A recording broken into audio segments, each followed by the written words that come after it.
Good morning. Good morning. Today is Thursday, November 21st, 2024, and the time is 10:45 a.m. Welcome everyone to San Antonio.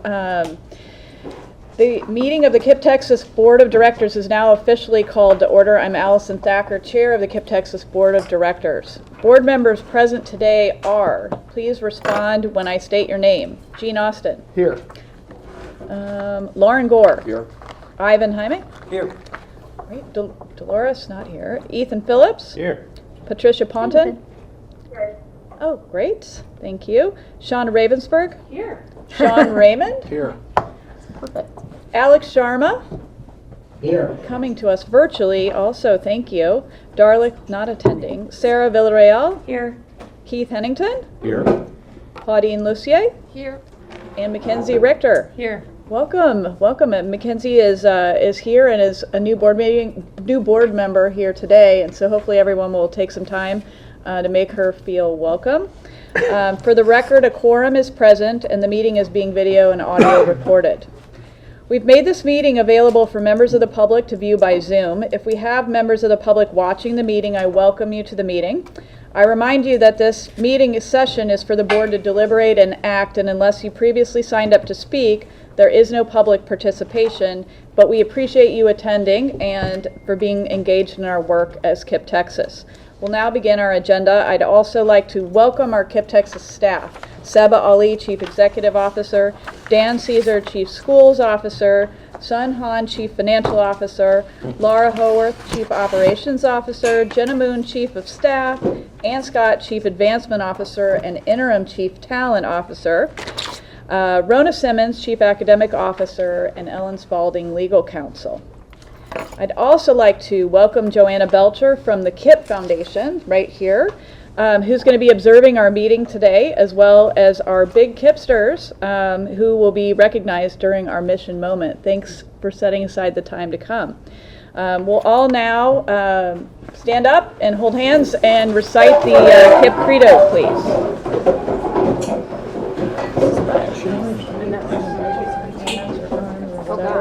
Okay. We believe. All right. Yes, please join us. There we go. Okay. At KIPP, we believe in the creation of inspired lives produced by desire, discipline, and dedication.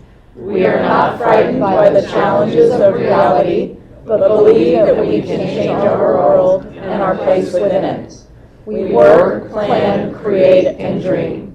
Our talent, character, and integrity will be the tools we need to build a better tomorrow. We believe that we can take this place, this time, and the people here to empower our communities, create a more equitable and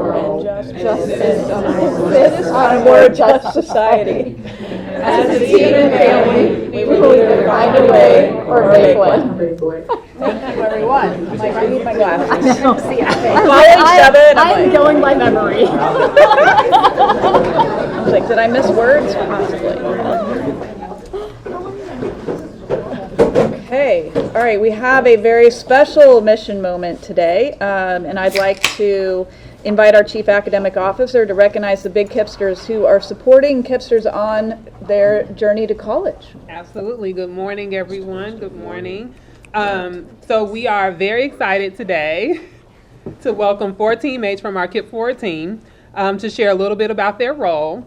Perla, a current college and career counselor at KIPP University Prep. She's going to talk to us about the support we provide directly to our students. Arturo and Oscar will speak on what it takes to support students, families, and counselors. And last but not least, Anthony Salerno will share from the statewide lens. We'll cover more in depth during our detailed deep dive today. But until then, I'm going to hand it over to Perla. Yes. Good morning, everyone. Thank you for having me. My name is Perla Salazar, and I am an 11th and 12th grade teacher, college seminar at KIPP University Prep, which is located downtown. So welcome. But I want to share with you a little bit what we're doing in our classroom. We start off with 11th grade. We talk about foundation moments in terms of like what our students want to do post-secondary options. whether it can be a 4-year degree, join the military, or a 2-year degree. So we educate our students on what are their different pathways and their options. We do that during the the fall semester. Spring semester, we do a little bit more research of schools and what are some schools that they want to apply to and make a balanced wish list of potential likely pluses, targets, or reaches that they are fortunate to apply their fall semester of junior year. So the neat thing about our school is that we follow them from 11th and 12th grade, and so we see the immense growth that these kids have. In 12th grade, we have our list. We continue exploring if they have changed their post-secondary plans and continue working with them in terms of applications, financial aid. Now in the spring semester, this is a unique thing that we do here at KIPP San Antonio is we have one-on-one meetings with our parents to discuss our post-secondary options. We come together as a unit and are able to talk to parents one-on-one about these are all the acceptances that the student has, these are the award letters that the student has, and come to a great decision using our fit factors, would include community, financial, academic, and most importantly, career. We want our children to continue persisting to and through college to eventually graduate and have a career of their choice. And this is my 4th year in the classroom with our students, so I'm really blessed and fortunate to meet students and have one-on-one stories with them and their families. For example, Alexander, he's a current senior in my class. Last year he was an 11th grader, shy, timid young man who wanted to do data analyst and was in our classroom, and he said, I'm really an introvert, I want to do a 9-to-5 desk, and I think that's what is set for me, and I love to do the business. And I was like, okay, so tell me a little bit more about it. He's like, I just feel like I'm not really well with people, I don't have strength. I was like, okay, so I pushed him a little further. We have a partnership with Accenture, and he was able to apply to this opportunity in the summer, and he did an 8-week program with Accenture, and he was raging about it, but also raving about it, like, Miss, I realized I don't want to do the 9-to-5. Yeah, he's like, I love working with people, and I think that your class had made me realize that, and having this opportunity to do this internship really opened my eyes. Well, fast forward senior year, I have him again in my classroom because I don't get to dictate who's in my class, of course. And he was like, I'm so happy I have you. And so he told me he is pursuing a BSN. And so I was super excited for him. So we changed his wish list of schools. Now he's applying to UIW, UTSA, which he's gotten accepted to. And so super excited for him. And his dream school is the University of Incarnate Word to major in his bachelor's in science. And then furthermore, he's thinking of, okay, I want to continue being a nurse major, but maybe take a step further to be an anesthesiologist. Mm-hmm. So in having those connections and communications with their parents and themselves, and knowing and empowering them to grow and be themselves, and also have an authentic choice of what they want to be, truly does speak highly about our program. And I know that we all in San Antonio try really hard for our students to be successful in where they want to be. Thank you. Perla. She's one of my amazing teachers. I'm Arturo Martinez, Director of College and Counseling, my 3rd year at KIPP. I love it. We have the best teachers, the best counselors, the best team, and honestly, it's so amazing to see the growth coming from an ISD right down the street from KIPP. We get to still serve the same students, and I love that.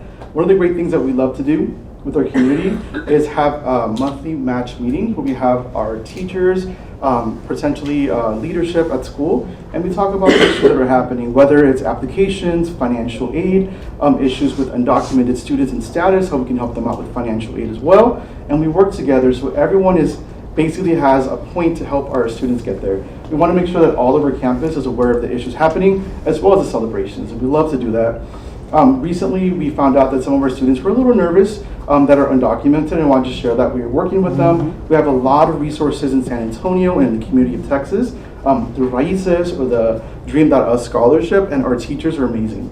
And our counselors, we work with them all the time, and through our O3s, we're able to counsel and help them kind of connect for better resources. And we're also making sure the community is invested in KIPP and our students. One way that we've done that at UPrep that I really want to highlight is we don't really have as much resources for buses. So we said, you know what, I'm going to reach out to university presidents and say, you know what, we have students that have gone to your campus or been accepted and haven't gone there. Why don't we actually work together? Can you guys provide us either a charter bus or an athletics bus? Let's do that. And University of Houston Victoria said, absolutely. This is our 2nd year doing it. Texas State said yes a couple weeks ago, and now Incarnate Word currently said yes. So we're trying to make sure that we have a partnership where we're not only just investing in us, but they're investing in our students, and we're showing them data, real life data of like, hey, our kids are getting accepted, but a visit would make a big difference, and we want to make sure that our students do that as well. And lastly, I do want to just touch that our staff has been doing a great job of scholarships. Last year, oh my goodness, we met a new record at ePrep, over $30 million in scholarship offers, which is amazing. And just like says the quality of work, we had 150 scholars graduate. That means that each one of them raised a pretty hefty amount, and we're going to continue doing that. We know that through those resources are able to potentially have more kind of like negotiating power, so whenever they do go to that top school they want to go to and they're not getting the offer they want, we can try to log into another school and kind of negotiate with them. But we're really excited. I'm going to pass it on to Oscar, another colleague of ours, and I appreciate all your support. Thank you. Hello, my name is Oscar Rivera. I am the Director of College Counseling for KIPP Somos. While our work in KIPP Forward is purposeful and meaningful, it could have been more streamlined. So recently, something that we implemented is a new curriculum known as CKCS. So through our CKCS curriculum, we aim to serve students in navigating the process in terms of milestones. So in these milestones, we selectively adjust our scope and sequence so that way we can achieve the mission of applying to colleges, having a specific moment where students are going to be working on their application elements, such as their personal statements, their resume. So I want to give a nod to our regional director, Antonio Cerda, who really leveraged our strengths. So he noticed that Arturo Martinez was really excellent at his post-secondary connections, and that I had a specific skill set being a previous instructor in the classroom. So something that I've been taking the lead on to help our San Antonio region is with the professional developments of adjusting our curriculum, adjusting our scope and sequence to better prepare our counselors as instructors, so that way they can give the best instruction and have our students ready to go, so that way they can navigate this difficult journey to find their post-secondary careers and institutions of choice. And I'll pass it over to Mr. Flynn. I mean, you've heard from some of our practitioners. I'm not sure if I can really top that, but what I can do is sort of zoom out just a little bit to let you know, first, just some of the wins. Like right now, we are neck deep in application submissions. 6 of our high schools have already met or exceeded their application submission goals. And that is an incredible milestone for us to meet, because our kids cannot actually enroll in a college unless they've actually submitted all of their applications. Secondly, we talked a little bit about our curriculum. So this is our second year of statewide alignment. And one of the first places we focused and prioritized was to ensure that there was alignment across the state in every single KIPP Forward classroom that you walked into. And so our college knowledge and career success curriculum, which is through the KIPP Foundation, really ensures that there is a level of rigor and a level of systems alignment across the state. In our first 21 days this year, we had over 300 classroom observations. That is a huge amount. We've never tracked that before, but that is the way that we are ensuring that there is the talent development necessary to ensure that our DCCs and our college counselors are getting the resources that they need to do this work for our students and have an impact for our students. We're really excited. I know FAFSA is top of mind for everyone. 100% of our students currently have FSA IDs across the state, and that puts us on really strong footing to start this process strong on December 2nd. So excited about the work that we're going to continue to do.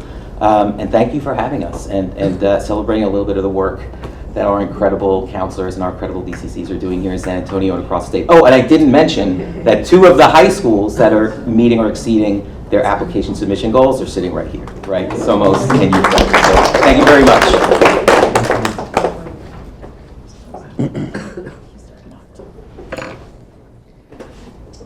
Okay, we want to thank you all for coming and spending time with us and for the work that you do every day. And so we look forward to hearing more about our KIPsters having success and hearing about where they go as their next steps. It was great to be able to have breakfast with some of the students as well, and they were really positive and hopeful and optimistic and had big plans. So that was amazing too. So thank you. Thank you so much. Thank y'all. Thank you. Okay. Thank you. So thank you very much, Rona, for putting that together, and we're looking forward to hearing more about the program. I understand no one signed up for public comments, so Seba will kick off our meeting today with the CEO report. Okay, good morning, everyone. Thank you for joining us for our second board meeting of the year, and I hope you enjoyed breakfast with our kiddos. That is definitely the highlight of the day. Hopefully you had some really great conversations. Today we're going to spend our time taking a deeper look at our college preparation and matriculation strategy. So the work that our KIP Forward team helps us complete as we think about all our kids going to and through college and career. We're going to look at our class of 2024 college data. And learn about the initiatives that we're implementing that we believe will drive greater college outcomes for our kidsters. As we dive into our CEO report today, a couple things I want to remind you of. First, it is really hard to see the screen unless it's just my eyes, but on the iPads in front of you, all of you have access to the full presentation, so you should be able to follow along there. Highly recommend that. And if you need any help, just raise your hand. Astrid will be able to help you. And second, as we dive into the CEO report specifically today, I just want to note that the detailed data and strategy discussion is in the pre-read. So I'm giving you an overview, but the details are in your pre-read, which hopefully everyone has read. So I want to talk a little bit about year-to-date progress per our progress monitoring schedule. So we are now ensuring that you all know what we're going to be talking about at every board meeting, rather than trying to give you an update on all of our organizational goals, some of which don't change board meeting to board meeting. So we're trying to be really thoughtful about that.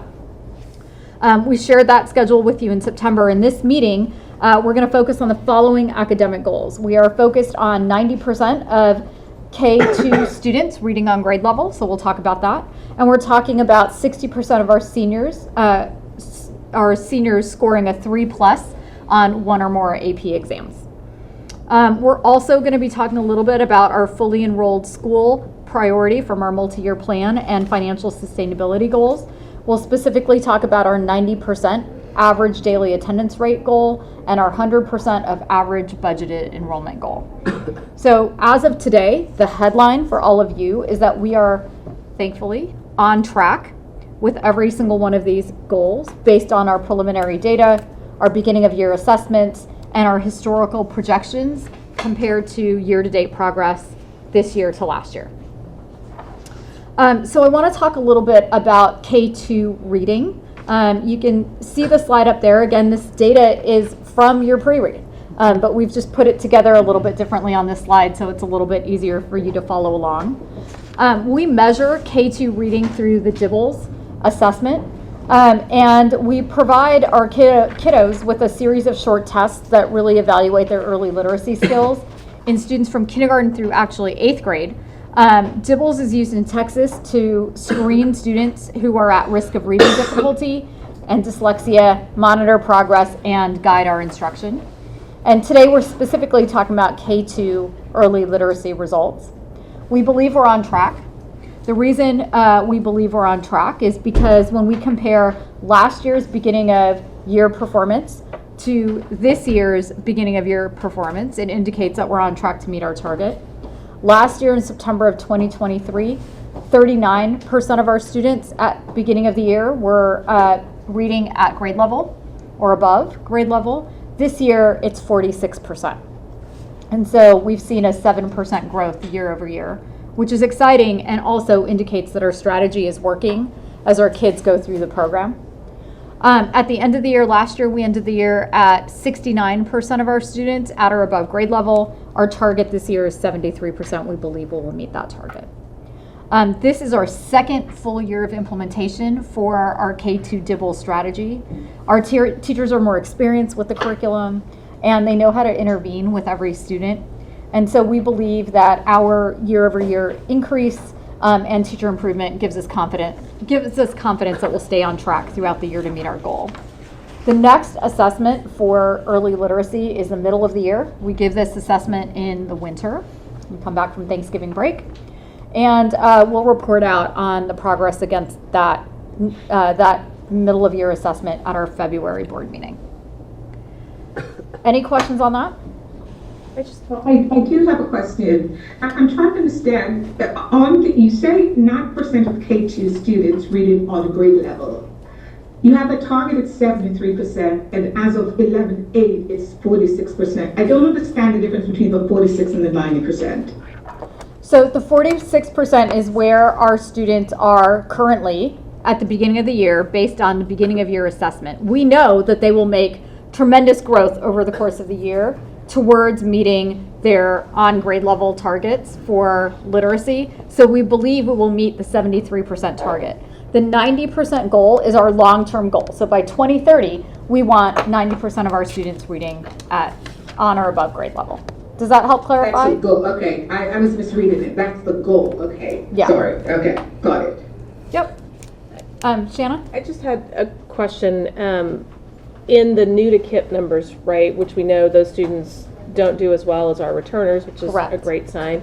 The Austin numbers were significantly different from the other regions. Is there something different about the new to KIP population in Austin, we think, or is that just kind of an anomaly? Do we have a hypothesis? I mean, part of it could be we have more extensive programming in pre-K in Houston. It doesn't necessarily account for the new to KIP if they were part of our pre-K programming. But I think it shows that our Austin students that we're recruiting are coming in lower than they are in other regions. But if they were in one of our pre-K programs, they count as a returner as a first grader or That's kindergarten, correct. right? Yeah. And Interesting. it is really interesting, and it's something for us to watch closely as we continue throughout the year. Yeah, good question. Okay, we're going to go on to AP scores. So we measure our AP progress by the number of seniors. So we're looking at seniors here, not all kids who take the AP, who started the year with a 3+ on an AP exam from either their junior year, sophomore year, or freshman year. We also are administering the AP content interim assessments, which are called CIAs. And these are cumulative assessments that are comprised of both the AP released multiple choice questions and the free response questions. And it helps us measure mastery of the course material and really make predictions towards how kids are going to do on the AP exam. These interim assessments are given 3 times a year in October, in December, and in March. We believe we're on track to meet our AP target this year, and there are a few things I want to talk about here. First, from 2023, SY23 to SY24 last year, KIPP Texas increased the percentage of students earning what would be a college credit on an AP exam, so a 3+, by 3.6%. This represents the largest annual increase at KIPP Texas since 2021, and we're adding on top of that 1,000 more kids took an AP exam last year than they did the previous year. So this is really a testament to our philosophy around every student taking 6 or more AP exams at KIPP Texas. So we're seeing 1,000 more kids take the AP, and we're seeing our pass rates increase for the AP as well. The national average for the class of 23 was a 21.7 pass rate for AP exams. We don't have the national average for the 24 exams yet. It hasn't been published. But our 24 data had us at a 29% pass rate, just to ground you all in that. So, as we think about our go-forward strategy right now, today, 99% of all KIPP Texas seniors are enrolled or have taken at least one AP exam. And that is where we want to sit. In August, we set a draft AP target based on our performance for students enrolled in the 24 school year.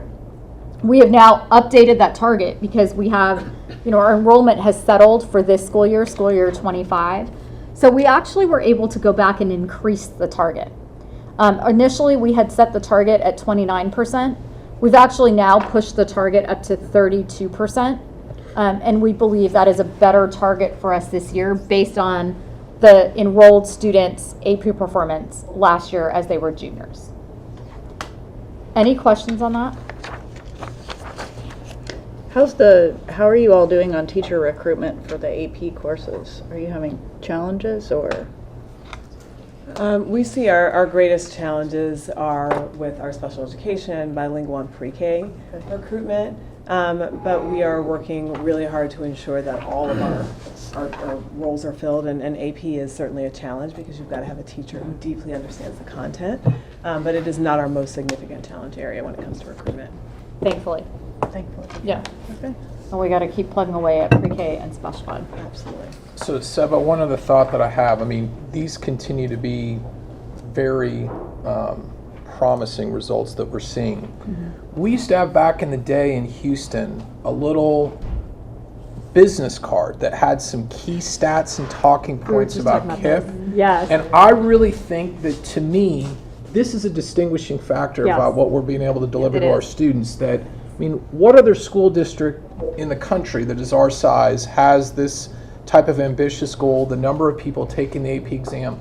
I'd love to see if we created that, just something if we're ever talking to someone about KIPP, just a little reminder about things.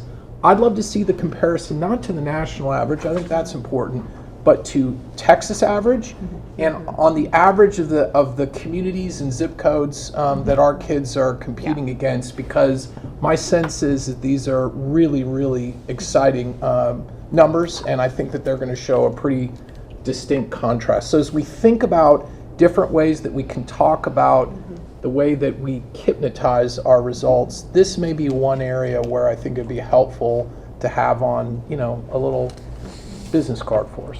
That sounds great. And Sean, I'm chuckling because we're literally, as we were talking about advocacy, a couple of us this morning were talking about recreating those business cards with the fast facts, including some key results, because they are really helpful when we're going around, especially during legislative session, talking to folks, but even outside of session. Just so board members, how many students do we have? What are the, just the key highlight things that every board member wants to have at her or his fingertips? Absolutely. Thank you for that. I think, Dan, the same thing goes true when we get to the academic report, right? Just what are some of these key facts that we should all be aware of? Yeah. Okay, I'm going to keep going if we're good on questions. I'm just making a quick note to myself. Okay. I'm going to talk about attendance. This is more good news. We measure, as you all know, average daily attendance and daily attendance rates because we believe that if our kids are in school, that is the first step and actually a very predictive step to academic success. It also allows us to, receive the funding that we need for every child. We believe we're on track with our attendance rate to meet our goal this year. Our attendance rate is currently 95.19%, which represents a 0.22% increase year over year. We have a secondary goal that we've talked with you all about decreasing chronic absenteeism by 2% year over year and ending the year for chronic absenteeism below 16%. All regions are currently meeting or exceeding this goal, and our transformation region in particular, which we'll do a deep dive on in February, actually showed a 7% decrease in chronic absenteeism year over year. So that's really exciting for us. They are also blowing their attendance goal out of the water. So we are very excited about early progress there. Our budgeted attendance rate, so what our goal is 94.5%. This is what we push our schools towards. What we budgeted to be conservative, because we learned some hard lessons after COVID, was a 93.3% attendance rate. And so we're, obviously on track right now to exceed that. And we'll bring a new financial forecast to you later in the year at the February board meeting that takes into account where we think we'll land on attendance. On the enrollment side, as you know, we also measure enrollment because we need our KIPsters to be attending school. We need them to be enrolled in our schools and, frankly, running to school every day. and we want them to choose KIPP every single day. Again, we believe we're on track to meet our our enrollment goals, because our what we call average budgeted enrollment. So this is the average number of days kids attend for the school year and are enrolled for the school year. We're projected to land slightly above 100%. Our goal is 100%. And we think we'll be about 171 students above that. So this current projection is a 2.87% increase on our average budget enrollment compared to last year. From a budget perspective, beating our average budgeted enrollment, ABE, would create additional revenue for us. And again, when we have better numbers, we'll be able to bring you that updated financial forecast with those favorabilities. In terms of any questions on attendance or enrollment? Would you talk a little about this change in the stay conversations? Because I know it was a big initiative. Yeah. One of the key levers to reducing our attrition rate, or students who stay with us, was like early detection of signs that students might withdraw. So over 50% of our students who withdrew from us were also chronically absent before they withdrew. And so really diving in with a family and saying, like, what's keeping you from having your child here every single day? What barriers can we remove? How can we support you? And also helping them understand the implications of graduation and how you may not get credit for your course or may not pass to the next grade level, should you not be here the number of days. And so the stay conversations are a time when school leadership, school operations, the family, the student are coming together to really problem solve and lock a student in, if you will, and create a plan to support them and really remove barriers for them to be in attendance every day and to persist with us year over year.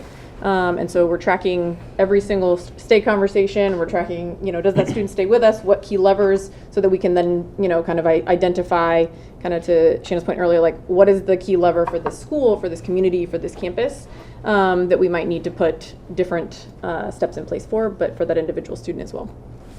So how are you doing versus your goals? Like if you thought about this improving the process, which was one of the initiatives, like where would you say y'all are?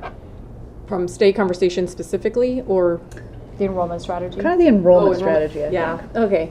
This is a big question. So I think since we put this data together, we were ahead by 171 on persistence. We're actually ahead by 211 today. So in a short amount of time, our data is telling us the longer kids stay with us, the stronger they perform. Our ability to reduce student attrition is going to be the key lever, because then it reduces the number of new to KIPP students that you need to attract. Those students then have positive conversations with people in the community who may be considering a school option. And so that experience and really like focusing in on stay conversations and engagement holistically are going to be the key levers to us hitting our enrollment targets in the future. But our current students are stakeholders who have access to future students, and they can either make or break their cousins, neighbors, community members coming to us in the future or not. And so that's where we're putting a lot of our efforts. We just recently hired a director of family engagement and persistence who comes to us from KIPP Atlanta, had run kind of their full enrollment program. We're really, really grateful to have her. And so she's going to be putting her brain with previous experience in college education and private school recruitment with just kind of a new lens to how we engage. What does it look like for us to really think thoughtfully about students who are in our buildings and how we can make sure that they're experiencing success every day and want to keep coming. And I just want to point out that being above our average budgeted enrollment doesn't mean that our schools are overcrowded, because as you remember, we adjusted our enrollment targets down last year. Correct. So it is a really positive thing that we are above our enrollment targets, our ABE target this year. And it doesn't mean that we're above capacity either. Well, I just want to say I commend that achievement. A few meetings ago, we had a lot of discussions around the importance of enrollment and attendance and sort of the compounding viral effect if we were going in one direction or the other. So I just think it's amazing what you guys have done. It's really positive, and just want to acknowledge that. It's great work. Great work. Thank you. Yeah, great work. We're really excited about it. We're really excited about both our ABE and our attendance, because quite frankly, like I said, it's like a predictor for so much as it relates to student outcomes. We're hopeful. I want to talk a little bit about what we're going to talk about at the February board meeting, to give you a little preview, because like I said, we're not going to talk about every organizational goal every time. So you can see here the ones that we'll talk about in February. We'll talk about our middle of year progress on K2 literacy. We'll talk about our progress on our STAR reading and math targets, because our kids are taking their first interim exam, which is a full release STAR test. It's last year's STAR test. They will take that in December, and so we'll have that data for you. In addition, we'll look at the following long-term fully enrolled school goals. We'll look at staff retention. We'll look at how much money we've raised towards our $12 million fundraising goal. And then we're going to do a few deep dives. We will do a data review for the first interim assessment, STAR data. We'll also do a deep dive on attendance and enrollment. So we got to learn more about our strategy there, and we'll do a deep dive on our transformation schools so you can see how they're going as well, because that is a big initiative for us this year. So with that, I'd like us to take us to our district improvement plan. The TEA requires each district to submit board-approved campus and district improvement plans on a yearly basis. This year, we based our district and campus improvement plans on our strategic initiatives identified in our multi-year plan, which you all just approved in September. So our priorities then include, as a result, academic excellence, fully enrolled schools, and innovative schooling. Plans were linked in your board packet for you to review if you would like, and there is a resolution in our consent agenda for the approval of the district and campus improvement plan. Okay, with that, I'm going to turn over to Dan to give us an academic progress report. Perfect. Great, thank you, Seba. Would like to build off what Seba said. We are encouraged by the progress on our DIBELS data, showing that we are currently on track in the second year of our early literacy initiative. And she is right. When we come back from Thanksgiving, we are fully ready to engage in our interim assessment 1 to set a course for the second semester, analyzing and responding to that data. That being said, today's report, we want to update you on a new assessment called the iReady assessment, which indicates how our students are performing towards the beginning of the year in both math and in reading. Before we dive into the headlines, just want to, since this is a new assessment, we wanted, in the pre-read you may have seen what the iReady assessment is. It has essentially replaced our focus on MAP to label the proficiency of each of our students in math and reading at the beginning of the year, and allows us to progress monitor achievement throughout the year. Typical of an assessment like this, you get a question right, questions get harder. If you make a mistake, the questions get easier. Important to note here is the grade levels that we test. Because of the DIBELS test that Seba quoted, we only test reading in middle school, the middle school grade. So that'll be an important distinction for you to notice. And in math achievement, we look at K through 8. One other note before I go to the headlines is, because of the way this assessment is administered, at the beginning of the year, you actually should be performing one grade level below proficiency, because it's testing what you should know at the end of the year. So that's an important distinction to hold on to. All right, so let's go to the headlines. What do you need to know from this iReady data in math and reading? Well, as you may have seen in the pre-read, many of our KIPsters are 2 to 3 years behind in math and reading. Remember the caveat about that they should be one grade level below. We still have a lot of work to do. And so what we hope that you feel from this presentation is two things. One, that we have confidence in our strategy, to close the gaps that you've seen, and two, that we have a resolve that we have a lot of work to do in analyzing all the data that comes with us in order to close those gaps. I'll highlight the key elements of the strategy to help close these gaps and catch our kids up in reading and math, especially as you see in middle school. One, we've, as you know, have adopted several new curricula, all aligned to the TEKS, aligned to our end-of-year STAR assessment. Carnegie Math in middle school, Amplify Reading and Writing from K through 8, and HMH in our high school English courses.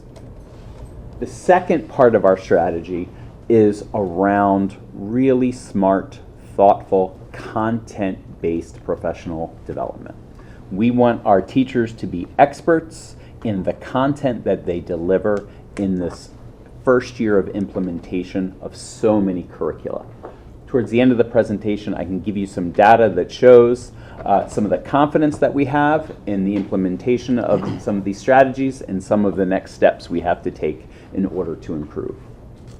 Lastly, the third part of the strategy is about developing interventions. So think about how this works. The first part is the first teach. You're teaching what every student in the state of Texas is required to learn to be successful at the end of the year. The interventions take all the data resources we got and plans the interventions to catch students up based on their individual needs. So the curriculum in the first part of the strategy is for all learners at the highest bar, and the last part of the strategy is to intervene with students to close the gaps. In the next couple of slides, you'll just see some of the sobering graphs here showing that in reading, over 50% or at 50% of our students are 3 grade levels or more below in reading. Now remember, this is just middle school.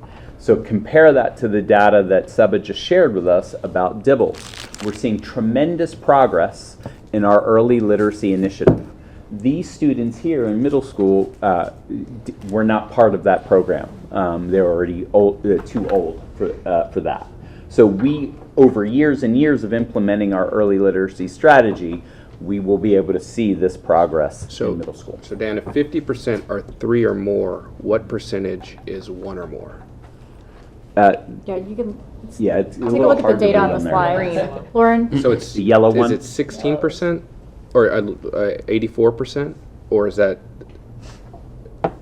what that? I guess I don't understand. Okay, that would Yep. be yellow. Yeah, right. Yellow Yellow and below. is Right. the So 18. 84%. Yellow Thank you. and green Like is math. Yeah, You you know, got math it. is. So 84%. So maybe. Yellow and green are okay. Yellow and green are okay. So yellow is okay. So Yeah. yellow says 1 grade below. Which It's remember, the beginning of the year. remember what Dan just said, that's this is the beginning of the year, but it tests on end of year material, so you would expect a child to be a grade level below. Okay.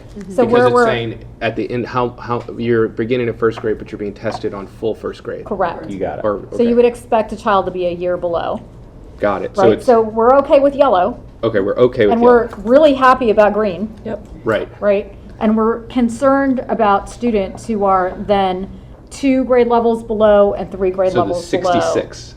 Yes. Okay. All right. Okay. 66%. All right. So my what I was leading to is what is going on? That seems like a lot. Yeah. Whether it's 86 or 66, that seems like a lot. Is like, can you just help orient us? Like, what about reading is so tough? Yeah, and let's Right? just orient you to the timeline here. These kids were learning to read during COVID, Not. and they did not Yep. learn to read effectively during COVID online. So okay. So if the answer is, I guess maybe what is intellectually a little bit challenging is like how persistent is this COVID thing, and like how long will we sort of attribute that to like these sort of kind of really interesting like law? I mean, this like big problem, right? How long will we sort of attribute COVID to the persistence of kids not knowing how to read? I mean, research shows that we're going to see the impact for 10 years, 7 years, 7 to 10 years. 7 Really? to 10 years. Wow. So it is not short-lived. Okay. And we believe that our early literacy strategy is an intervention that helps us overcome faster with these younger kids, like any impact of, I mean, they weren't really COVID babies, right?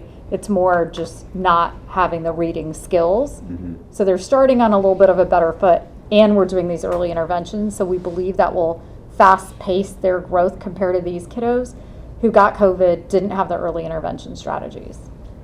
And I think also, I think reading skills is a better way to put it than reading, right? Yeah. By a middle school or high school level, they're being tested on reading comprehension, right? It's the higher order skills involved in reading. It's not the literal decoding and vocabulary, right? But if you didn't build a strong foundation in decoding and then you don't have a strong foundation as you go into vocabulary. That's right. So then instead of getting the comprehension, you're still trying to figure out what the words mean, right? So it all scaffolds, and so that's where that weak baseline takes multiple years to unravel. And the gains or not gains have been compounding since COVID too, right? It wasn't just there was 1 year and then the next year everyone went back to learning at the same rate, right? Our first year back after COVID was still a really rough year for a lot of kids. And so it wasn't a school year, it was 2 or 3 year. I remember for us at KIPP Texas, 50% of our kids were still virtual the Right. second year, fully. Maybe another way to ask this is, under normal conditions, what's an appropriate level of, like, 2 or more, percentage of 2 or more grades behind? Like, what is normal Yeah, here then? that's a good question. I actually don't know what the research says. Like, how should we be? our Dan or is to have Rowan. 70%. Yeah.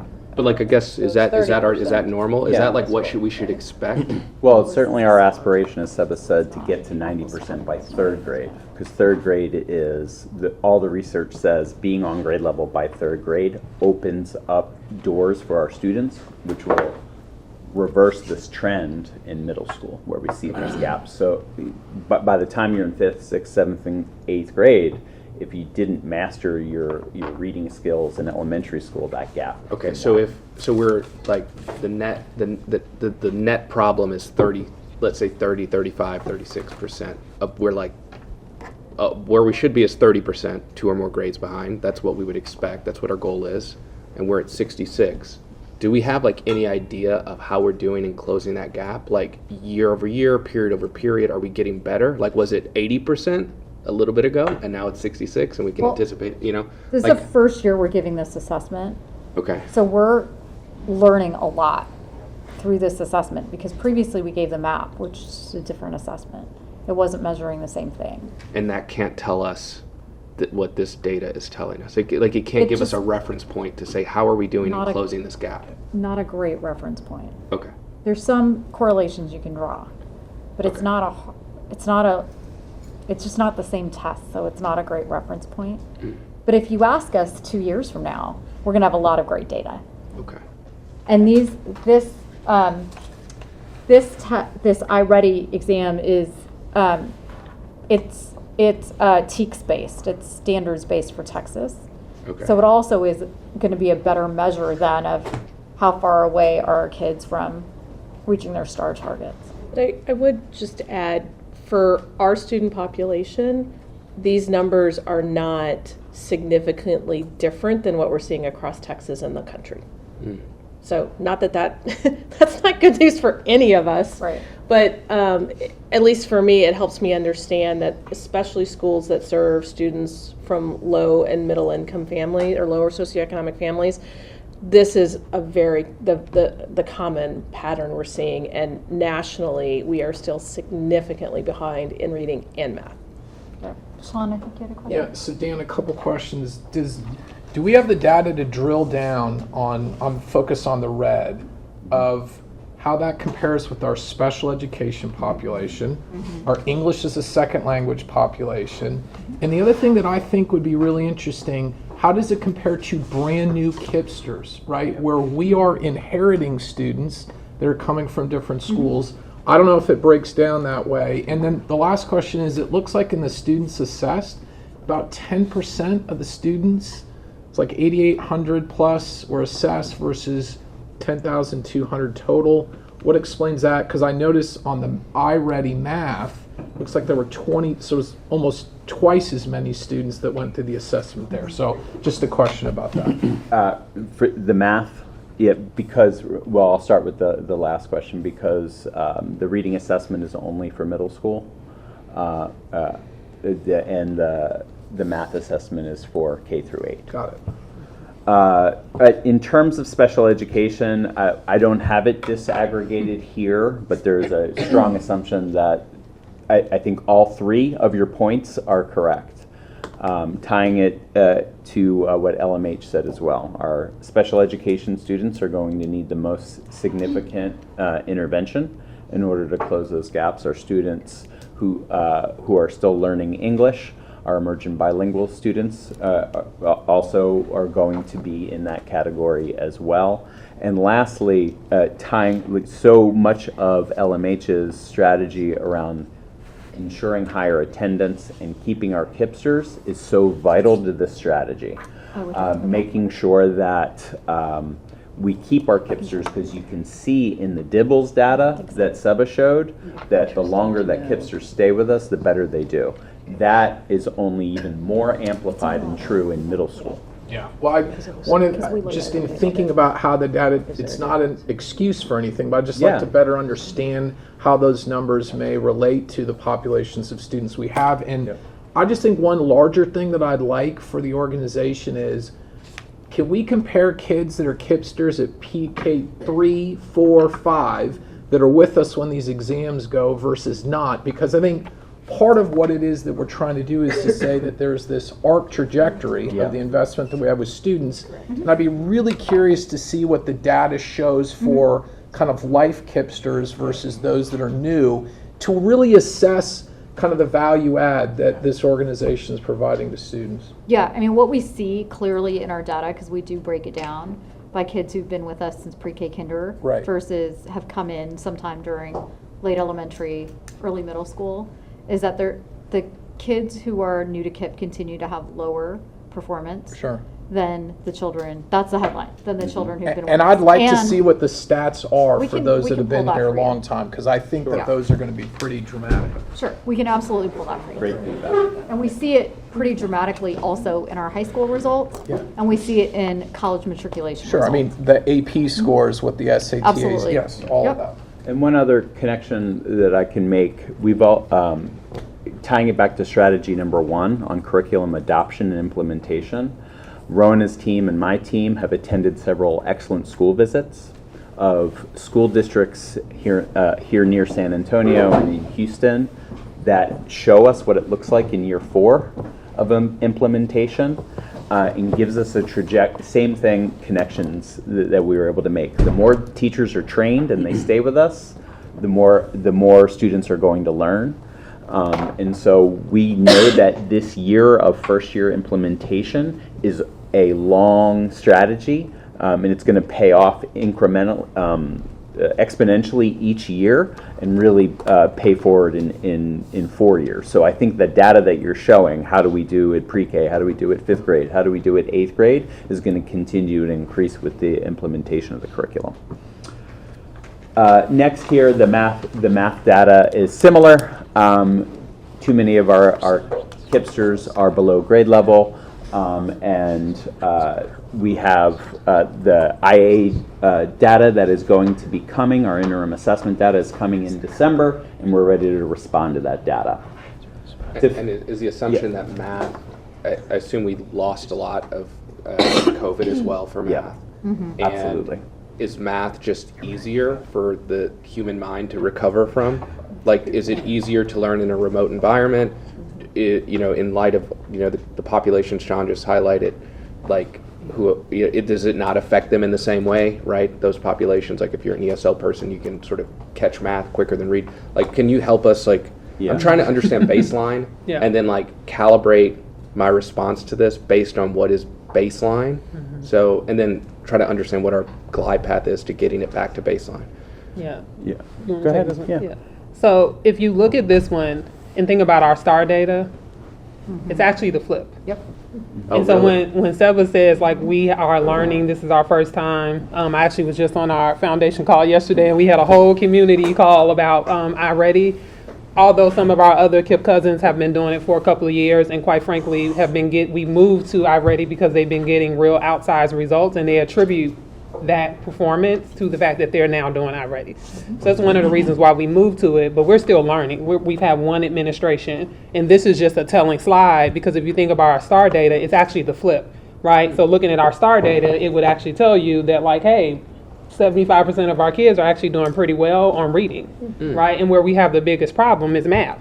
But when you look at this, it's the flip, right? This actually says, well, only about 40% of our kids are actually struggling in math, but we don't see that in our STAR data, right, at all. And so this is like literally this is going to be a learning year for us, and trying to understand how iReady connects to STAR. Now, iReady does also give us like some projections. So like our MOI window is coming up in December, so that'll be very telling, because it gives us some projections. I'm more confident in those for math than I am for reading, based on what our KIPP cousins have told us about where kids will probably land at the end of the year.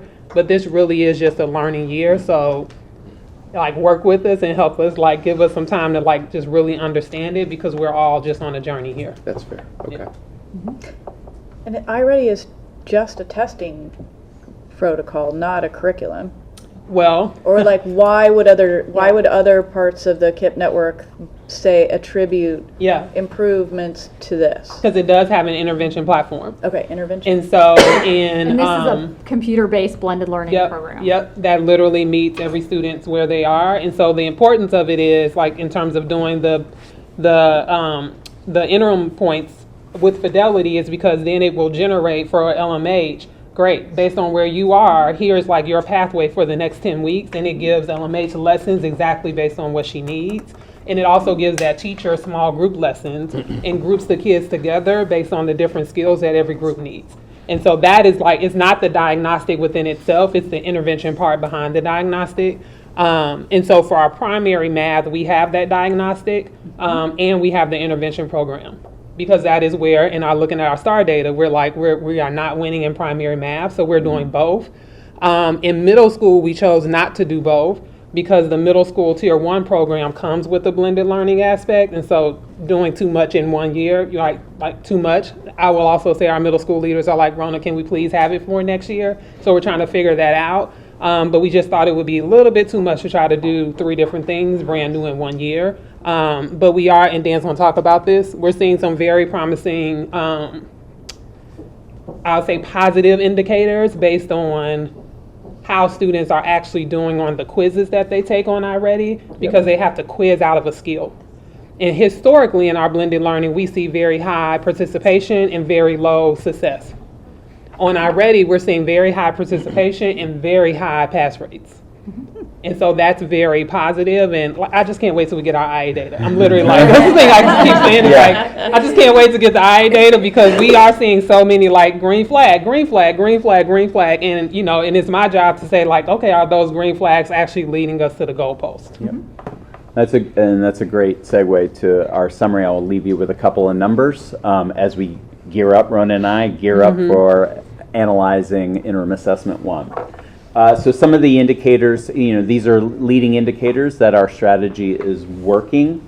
For number 1, about adopting and implementing the curriculum, over 97% of our teachers that we observe are fully executing all components of the lesson, which is quite a thing to say in year 1 of implementation. And over 91% are meeting our criteria for properly planning for the lesson. Our next stage is a 75% number. We're not as happy with it, but it makes sense in year 1. We're working, only 75% of our teachers are making sure the students do the heavy lifting. Less teacher talk, more student work is what we're looking for. In terms of strategy number 2, around the professional development around content knowledge. Hey Dan, how is all this measured? These observations happen from people like me, people like Rona, people on Rona's team, school leaders, school leader managers, regional superintendents, assistant principals. We have a set of criteria that we have in our hand or on our computers or our phones, and we're looking to see all the elements. It's just simple, yes or no. You're Did in a it happen class. or not? Mhm. You're in a You're class, watching. you're Okay. observing, you rate it, we roll up the data. It's not good one week. What do we do? Which schools do we intervene with to improve? Which teachers do we need to intervene with and improve?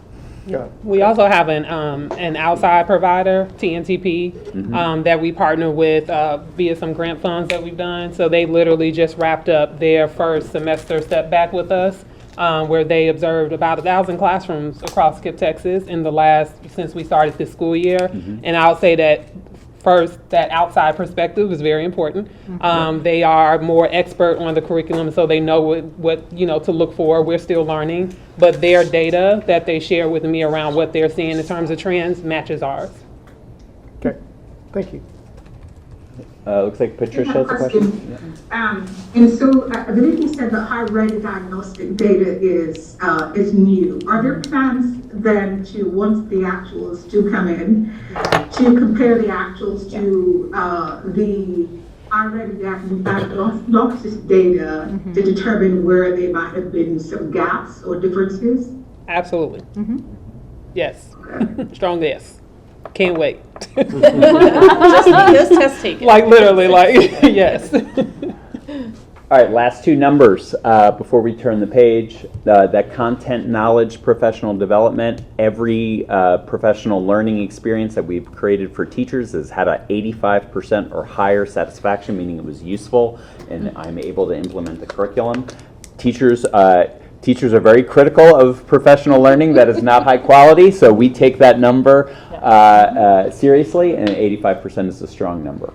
The last number, to quote what Rona said, the last part of our strategy about our targeted intervention, we had 94% active usage, so not only are they using it, we have 88% mastery of the lessons that they are taking, particularly in math, to help close our gaps. So those are some of the leading indicators that show that our strategy is having an impact on our KIPsters' learning, and we're all waiting with bated breath to hear how our interim assessment data looks in December, and we'll be prepared to share that with you at the February board meeting.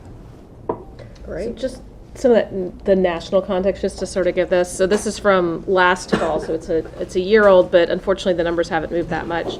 67% of 8th graders nationally on a national test were not proficient in reading or math. 80% of 8th graders were not proficient in history or civics.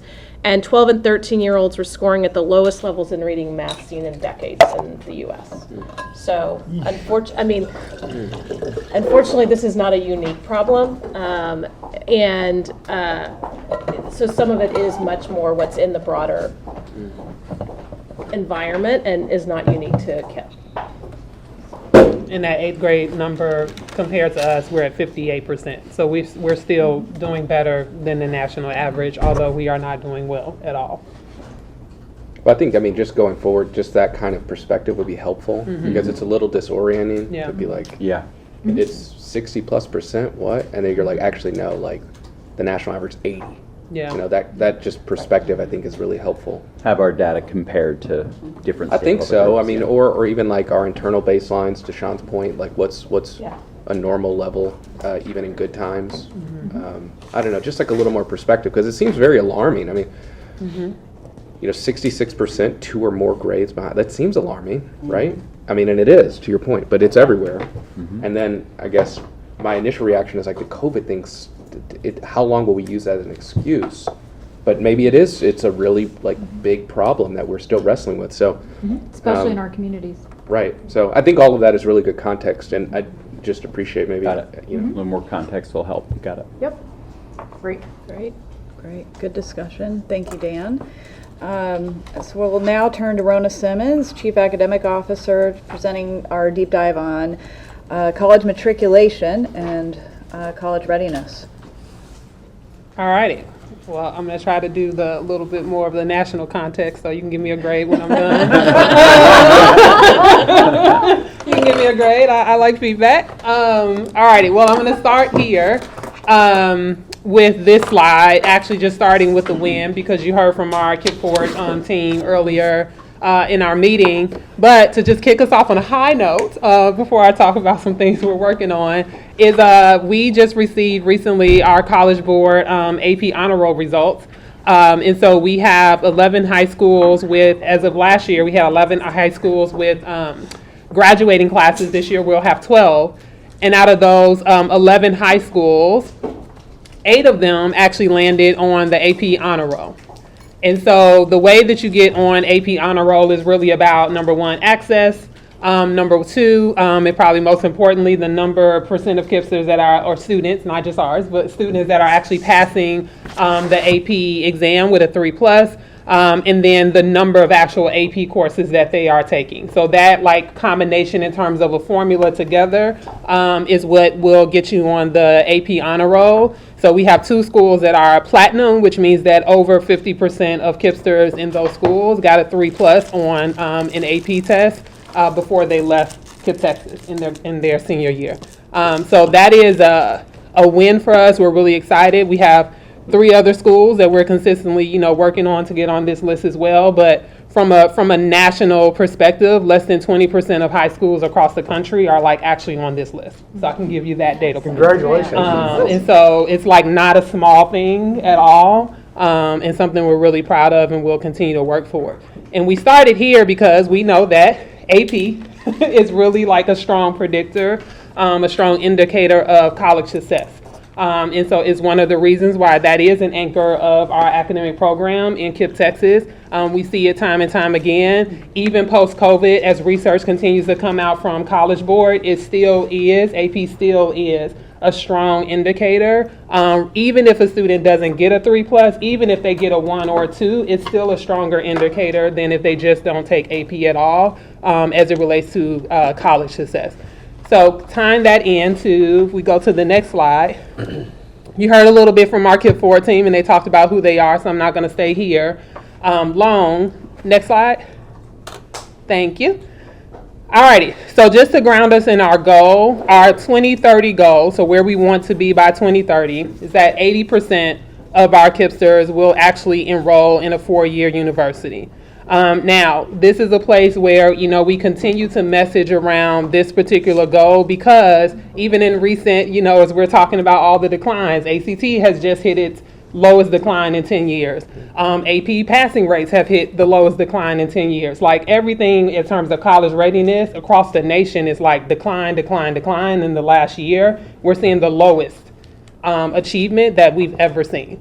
But even with that being said, we still know a couple of things are true for our children. One is that if they go to a 4-year college, they are on track to earn more, right? To have a life-sustaining wage. And we've actually done the research and the calculation, $2.8 million compared to if they get an associate's degree or actually don't even leave high school or have a GED. So we know from a place of, fulfilling our promise about having choice in life and being able to pursue their passions, this is something that continues to be really important. We also know that if you get a bachelor's degree in this country, your income is 59% higher than if you don't. And so we continue to strive for 100% of our kids to actually be college ready so that they can have the choice as to whether or not they want to go to college, and that 80% of our kids will actually enroll in a 4-year university. Can I just double down on that? Yes. Because I would. Yes. Because it is not a surprise to my team. This is a really important point that Rona is making, because I cannot tell you how many times I get asked, well, Seba, why don't you just do more vocational education at KIPP? Why don't you do more CTE? Let kids get a certificate. They can make $80,000 a year as a plumber. This data is the data on your Fast Facts card that you should use to counter that point, because it is still absolutely the best, by far, option for our children, the majority of them, right, most of them, to get a college degree and graduate from college. And so I just want to really be clear about that, because I get that question every day, and I'm sure you get that question often about KIPP, and I want you to have our talking point around that. And we can give you the source of this data if you'd like, but Absolutely. I found it myself on the New York Fed's website. So, I mean, that's not, I don't know where this one is. It should be but linked in the it's pre-read. New York Mhm. Fed, so Yep. in case you're like me and you want to be able to say where the data came from, that's You not can an always opinion. check College Board, you can always Yep. check the National Student Clearinghouse. You can just Google it. Well, we also recognize that college is not for everybody. Correct. Yes. But it is our job for every Readiness. child to be prepared for college when they leave us. Yep. And we want to make sure that, 80% of our students at least matriculate to college, because we believe that for at least 80% of our kids, it is the right choice as the next step, but not for all. Yep. And I will add, because this is my thing, that the military is a great intermediate step. Yep. And I'd bet that number That's a way to is go. probably 4.0 for if you do your 3 years of military, you get post 9/11 GI Bill, pays for 100% of college, Yep. and then you go to some great school who Yeah. biases your resume or whatever application because you were in the military, and then you go on and do great, whatever professionally. So, and I know the state of Texas recognizes CCMR and all of that stuff, and there's a huge emphasis. So I want to make sure my perspective is like, yes, and you can do 3 years in the military and then still it meets your intent. Correct. And it's not an either or. Nope. Agreed. So this morning you heard from our KIP Forward team, and I wanted to share today just some of what our priorities are as we march towards our 80% goal, and as we march towards college readiness for all of our KIPsters. The first one is that we are really doubling down on counseling this year. One of the things that if you would have asked Salerno, like, what is really important to Rona this year, he would have said, like, our counselors must be world, like, they have to be best in class college counselors. And this is because one of the things we're seeing in our data is this sort of like this middle group is falling out, if you would, right? So we have our KIPsters that are highest performers, they're matriculating to college. We have our KIPsters that are very clear about military or very clear about like this is the career path that I want to take, they're matriculating to that. And then what happens is this middle group that truly can be going to a 4-year college, when they don't get into their first choice, then they take a drastic sort of leap to a whole other choice. Instead of them really knowing, like, I didn't get into my first choice, but I have really strong second, third, fourth, fifth options that I should be pursuing. And so that's really where the counseling piece comes in. And the second reason the counseling piece is going to be so critical this year is because we've added SAT as a pathway for access. So we've never, like SKIP Texas, really doubled down on SAT. It's always been ACT, ACT, ACT, ACT. But what we started to see in our data is that some of our kids were taking the SAT on their own. And they were actually doing better on the SAT than they were on the ACT. Mm-hmm. But as an organization, we weren't really like supporting it because we were all in on ACT. And so this year, for the first year, we actually just had our first round of SAT testing. 98% of our kiddos took the SAT in our schools. Like, we are like so proud of that. And we just did an academic like step back survey. And one of the things we're seeing from teachers and leaders is like, thank you so much for allowing our KIPsters to have access to college via the SAT. Because it's something that, like, why not, right? If a kid can do better on SAT, then like, let's create that pathway for them. And counseling in that is going to be important, right? So now I'm sitting here with my ACT data and my SAT data, and I have to start making decisions around like, okay, what am I going to actually use in my college application process, right? So counseling is just going to be so important as we continue down this path towards our goal. And our counselors have been getting a lot of professional development, if you would, from the KIP Foundation, and we just see a need to like up the ante some more and really reach out to some of the folks that we know around the country, quite frankly, are just doing college counseling work really well and start to bring them into KIP to support our team. So that's our first focus. The second is really just a part of our organizational focus, which is the return back to a college preparatory culture. And the idea here again is that all of our kids are actually leaving KIP Texas ready to go to college. They can make their choice, but they're not, a choice is not taken away from them because they don't feel ready. And so that's the second part. And our team talked about a little bit, how do we get back to college visits? How do we get the colleges, on our campus? Sorry. I had a little piece of chocolate with almond in it, and the almond is like right there. And it hurts because I can like feel it sticking me. Team and family. Thank you. But really creating like an excitement around college, and thank you so much. Ellen is like, do not choke in this room. An excitement again, and increasing knowledge and awareness. And so our children talked about bringing in our families and really sitting down with them and talking about college and like, okay, this is Rhona's wish list. Let's really go through Rhona's wish list. You need to understand Rhona's wish list, and let's talk about the pathways from a scholarship perspective, from a financial aid perspective, from a support perspective as well, right? In terms of building the network. And these are just some practices that we've like loosened up on a little bit, and we just need to get them. We know they're best practices, and we need to make them tighter. Rona, to that point, I wanted to see, do you have data on what percentage of our KIPsters going to college are first generation? Yes. What is it? I'm getting there. Okay, all right. Coming. Okay, well, let me make it, since I already started talking. Yeah. I wanted to kind of share a couple of my just experiences recently with talking to KIPsters. Yeah. They're having those conversations at home with parents that don't understand the process. Correct. By and large, right? So Yes. a lot of the young ladies that, or kids that we were talking to, they have their list, but like, after everybody left, I asked the two girls, I said, what are you discussing at home? Is like, our parents don't want us to leave. Right? Like, Yes. they don't understand the difference Yeah. between, Bryce and UTSA, and, they really are not equipped to have those conversations. We need to make sure our students are, unfortunately, like I told them, I said, you got to lead your parents there. Yeah. And they have to have those tools to be able to have those conversations. And anyway, I'll be interested to see, but I it's did more wanna than say that 60%. they're leaving without a network in Yes. many ways. And so having KIP Forward be their network is, I can only imagine how enriching and encouraging that is. Yep. I'm going to get to some of that, yeah. But more than 60% to answer your question. And when you start to break that down by specific schools, it is a wide spectrum, if you would. That's a huge number. It's huge. Yeah. And then the last piece here, in terms of our priorities, is increasing our 4-year college enrollment and our year 1 persistence.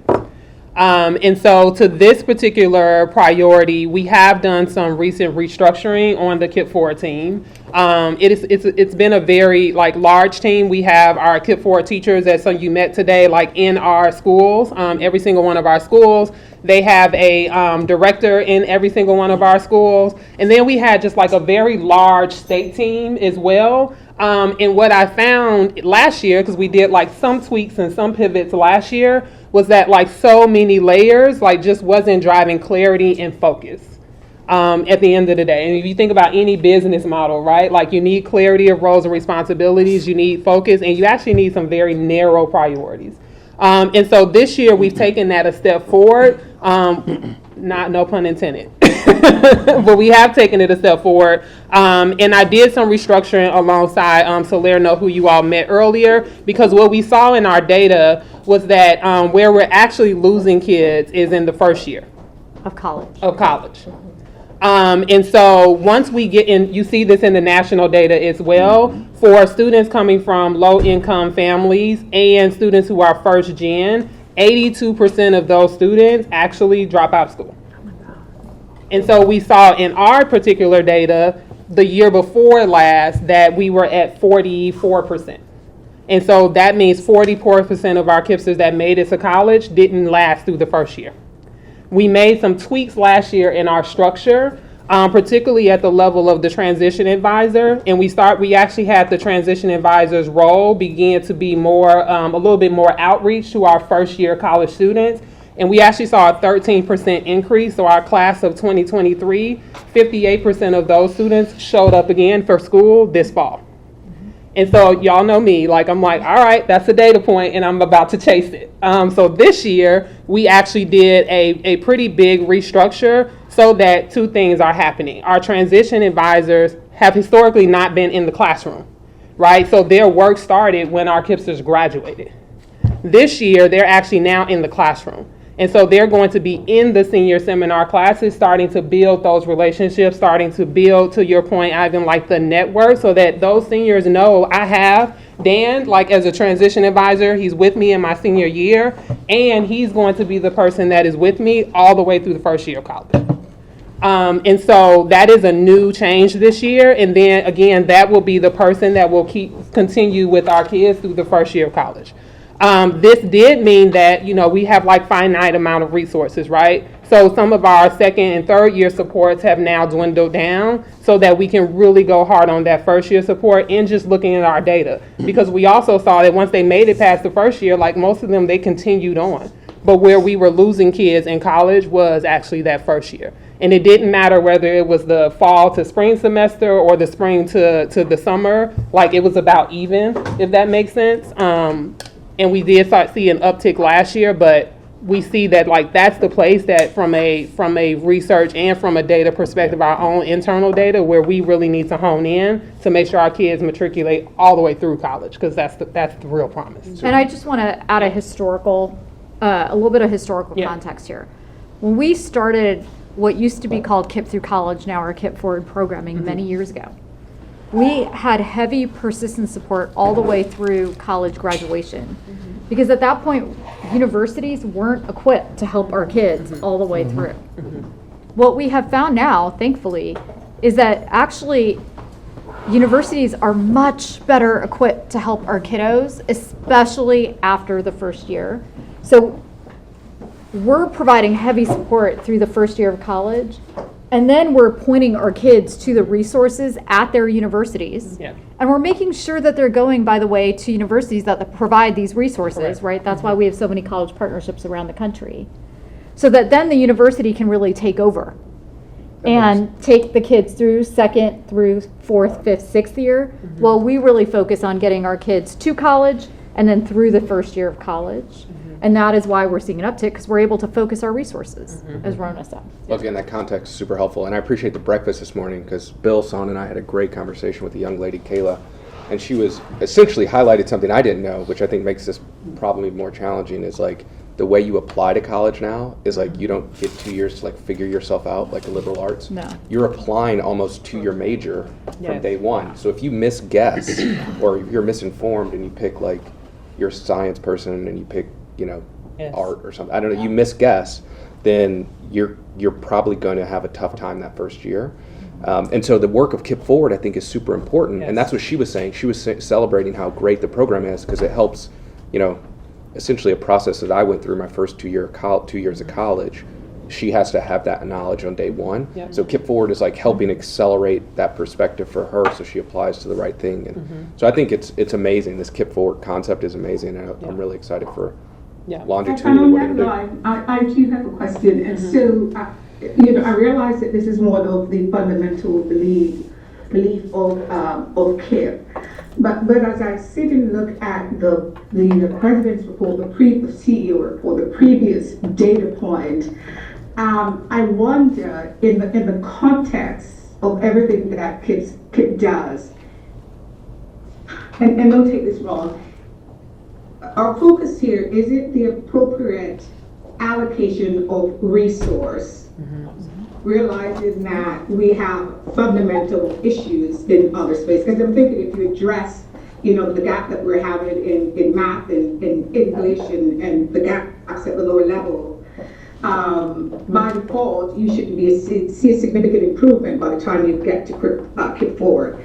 I'm just a bit challenged on the allocation of resource, and if you think it's appropriate. And this is Jenny, question. Yeah. So let me give some additional color to what happens in the classroom, because our KIP Forward team is very much so involved in academics as well. And so, like, one of the things we celebrated at the end of last year, or beginning of this year, I think when we got the actual final data point, was our CCMR. Our CCMR numbers, one of the highest they've been in a few years. Like, that is actually the work of KIP Forward. KIP Forward is driving our CCMR outcomes, which includes AP, which includes ACT, which includes TSI. Like, they are strong drivers of that in our junior and senior seminar classes. This is also the team that this came up at breakfast as well. Like, what are you doing in terms of ACT support? This is also the team that sits with our students in junior and seminar classes, and they support them with the ACT. we have a blended learning program called Windward. And so these are the folks that like make sure kids are on track with Windward when they get stuck and they're actually engaging in their Windward program that pull them into a small group and help them like work through a skill or a concept. And so while we talk a lot about the sort of like the college supports work, there's certainly an academic focus of what they do in the classroom every single day. The last thing I'll say is, because I just went through this with my own child, the college application process, to your point, is like no joke now. And honestly, I don't know how many kids truly, if we didn't have KIPP Forward, would just opt out of the process, period.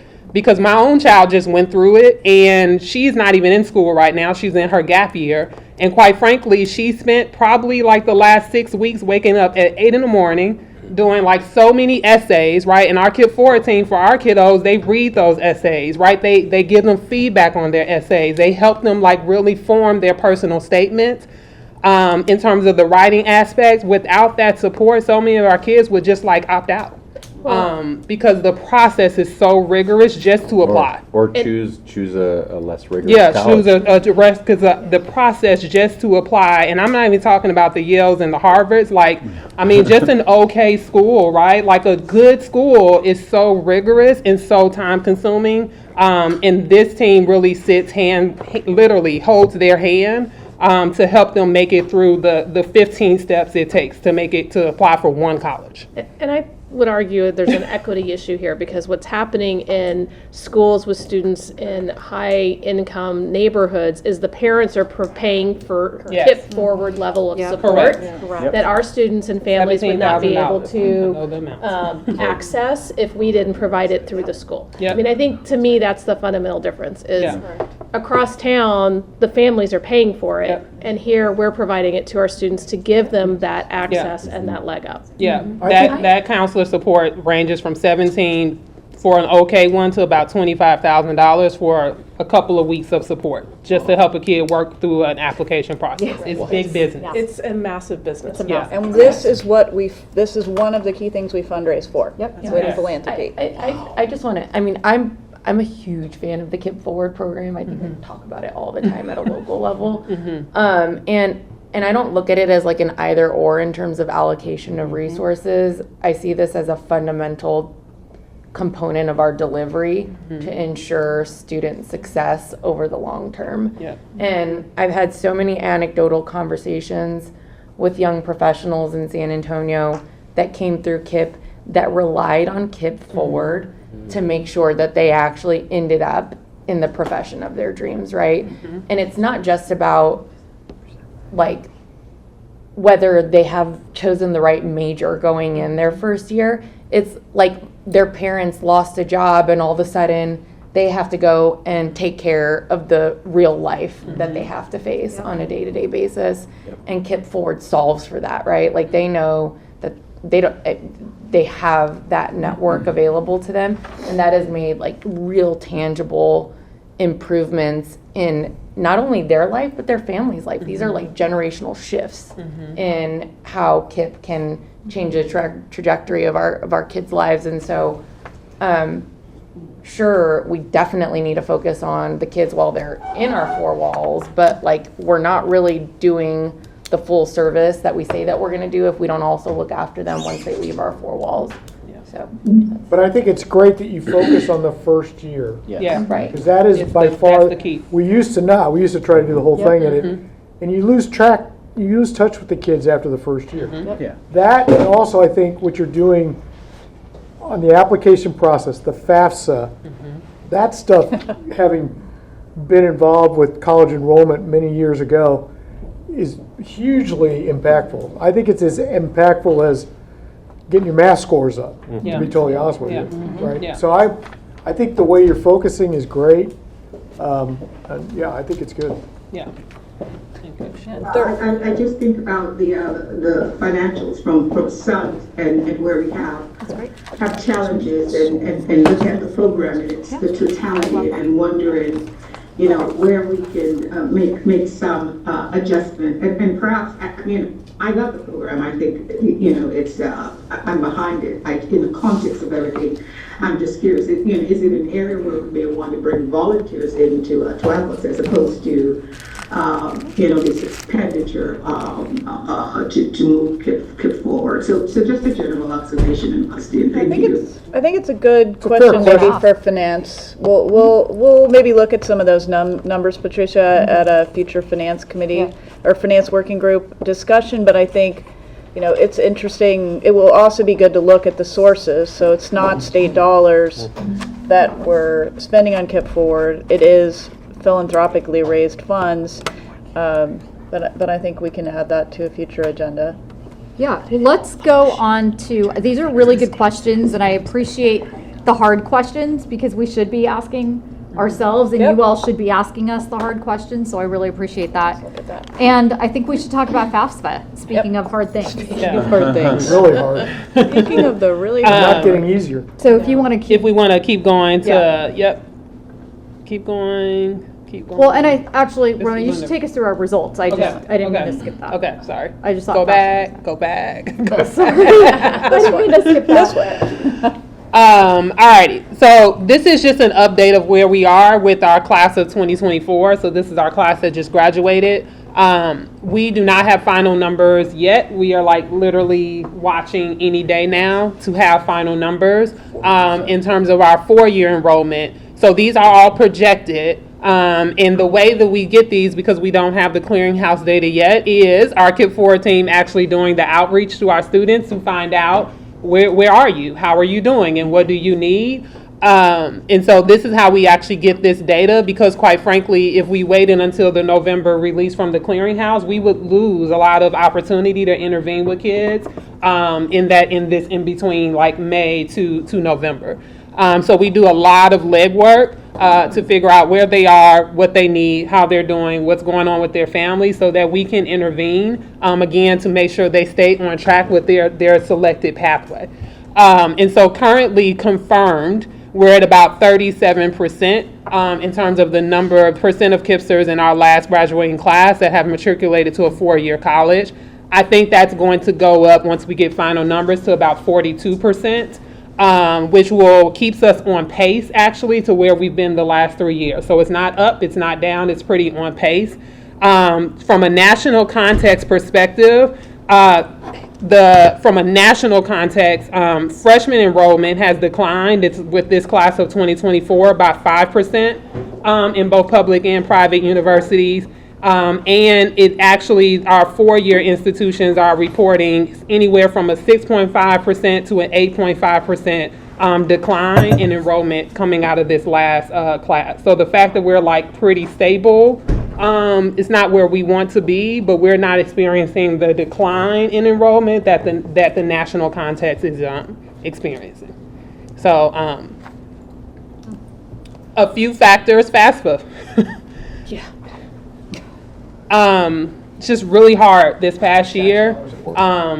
Quite frankly, it has that whole debacle really made a lot of our KIPsters that had made decisions to matriculate to a 4-year college retract and actually go the 2-year path or go a workforce path because they did not have confidence that they would be able to pay for school.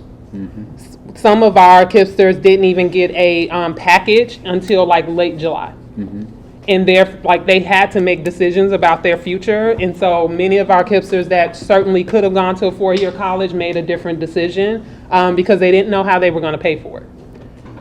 One of the other things we are seeing, and I talked about this earlier, is that I call it the middle dip, right? So kids who didn't get into their first choice, then just literally take a whole different path. They go to a 2-year, they go into the workforce instead of pursuing the 2nd, 3rd, 4th, 5th choice.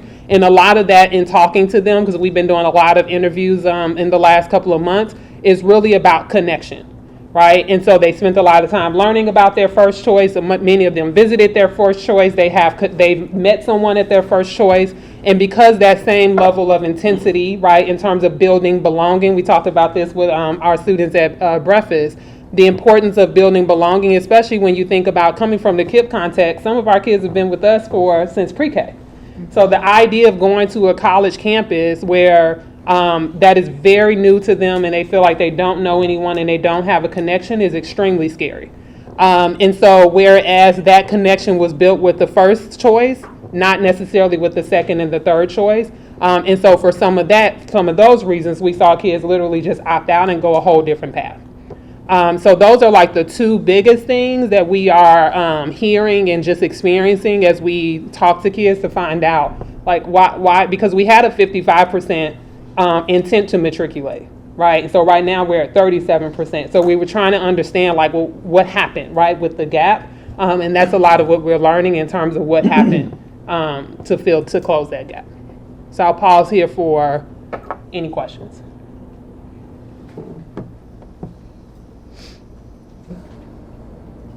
What do you expect for this year? Well, let's keep going. All right, so FAFSA update. So while the FAFSA, this is just like if you're not aware, I think I put this in the pre-read, but if you want to go on the journey of the FAFSA, it's been a journey. If we want to go to the next slide, though, I feel like I'm a little pressed for time. We did, even though, again, the nationally, like there was a significant decline in the percent of seniors just applying. I think I have the number here. I mean, upwards of like over 1 million seniors less actually applied for the FAFSA or submitted for a FAFSA than prior years. It really just was that big of a challenge across the nation. So even in spite of that, like we had a 1.5% decrease between the year where we did not have FAFSA challenges and last year. And there was a lot of hard work that went into just making sure that whether it was the FAFSA or the TASFA, that our KIPsters like actually were able to apply successfully in spite of all the different things that was going on that happened nationally with this process. So the FAFSA is technically open right now. However, in talking to the team and reading very closely what it said when they announced that it's open, it said that it's in beta testing right now. And so while it's open, what we saw last year when we got the FAFSA is open message, we sprinted right towards completing the FAFSA, and then many of our KIPsters, their FAFSA was messed up and it got stuck in the system. Because when they say beta testing, what they're actually saying is, go ahead and submit, we're testing it out so we can figure out the errors so we can fix it. Well, we don't want folks figuring out errors on our kids' applications. And so we're going to wait until that original December 2nd to give them an opportunity to like work out all the kinks in these next couple of weeks. Because when we didn't do that last year and we ran the sprint to have them apply, a lot of our kids got caught up in that system. And the process of actually going back in and fixing the FAFSA is really hard.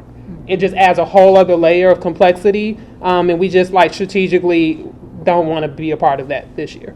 And so that's where we at. We have a plan. December 2nd, all of our kids at Salerno shared. I call him Salerno. That's his last name. As Anthony shared, they have their IDs already, which puts us ahead of where we were last year.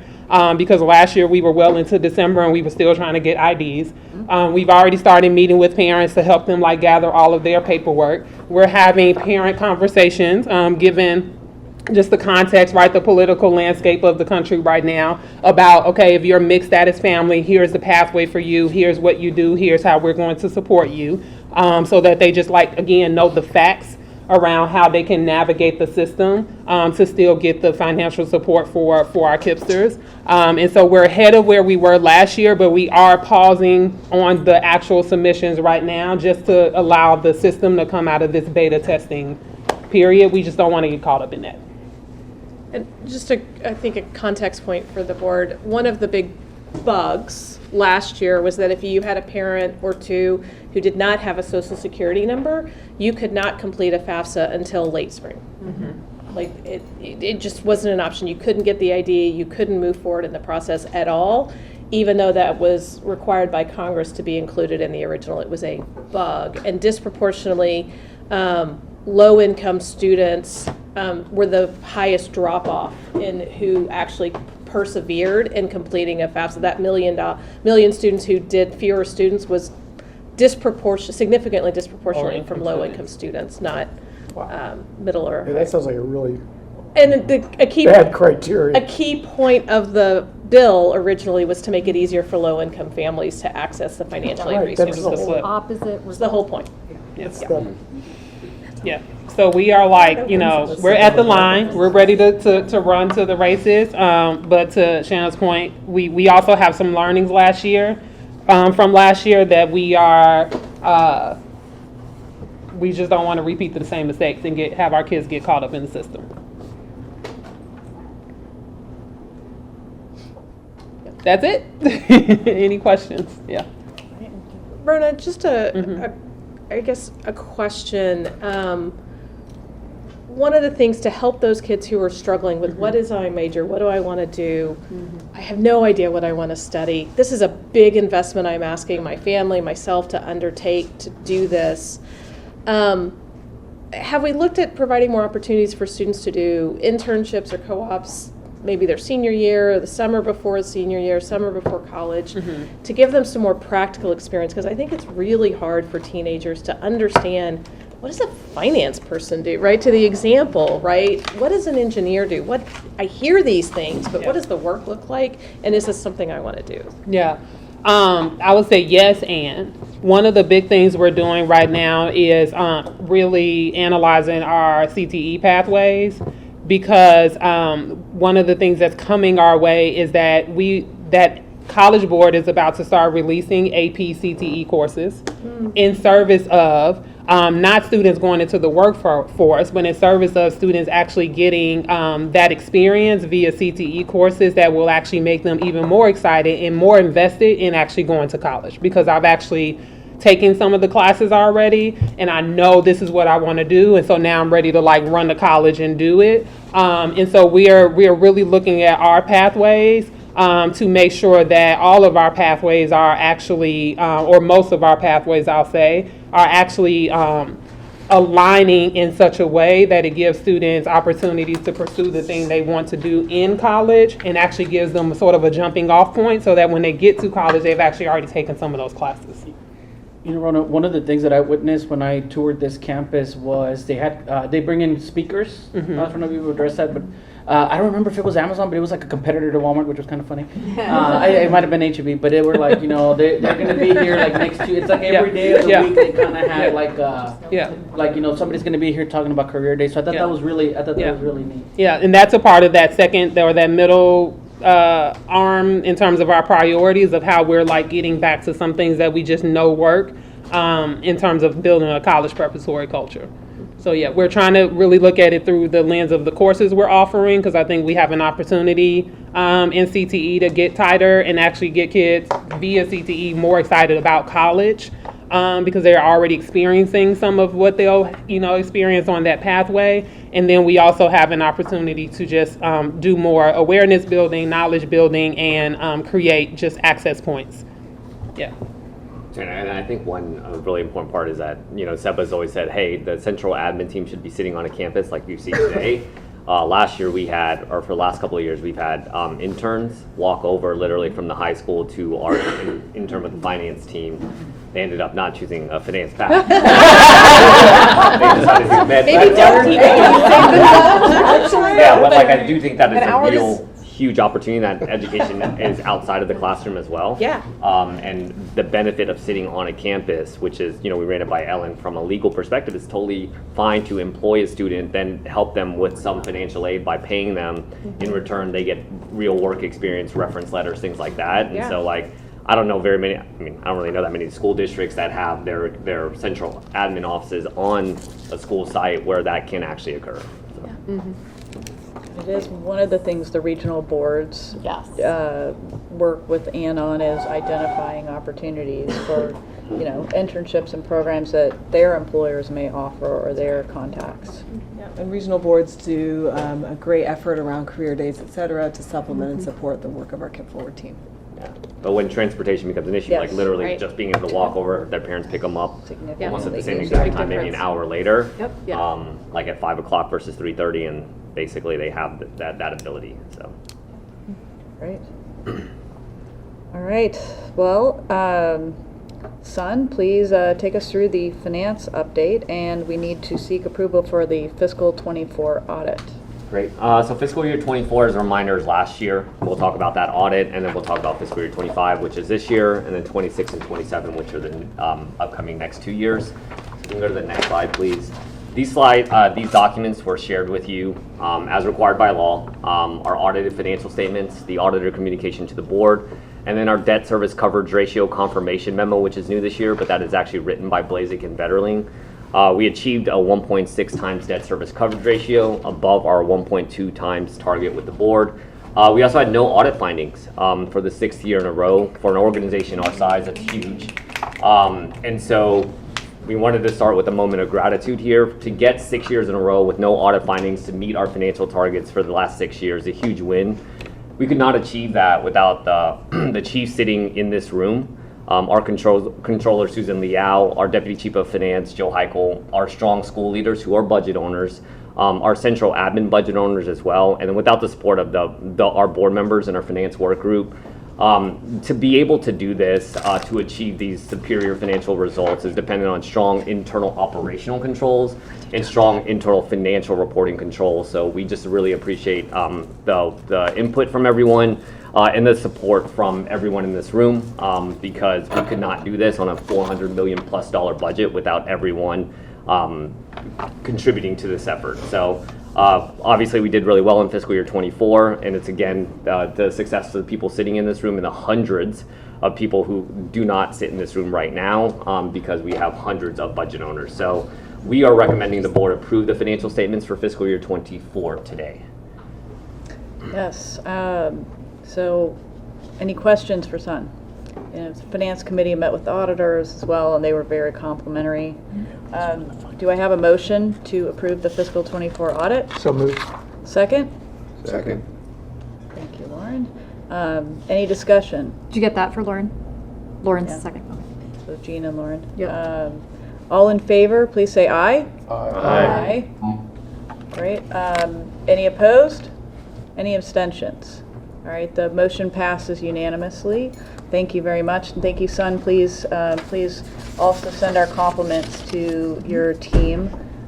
It's good to have, it's really good to meet with auditors and not have findings. So thank you. We like that. Not only Yeah, that, we like praising. that. Praising. I know, it's We true. are The the- auditors don't usually I praise. think they said KIP is the standard bearer of all charter schools they meet with. Nice work. There you go. Something like that. Along those lines. Yeah, we try to run ourselves like a publicly traded company, so try to have similar controls, etc. This board financial report card, as you'll see on your iPads, we added a new row. The columns got a little bit shorter here just because there's no use in showing too far back at this point. And what we're focused on is 2025. So what you'll see is the third row is new, highlighted where it says new. And so what it is a financial sustainability measure. This is something that we've been talking about with the finance work group.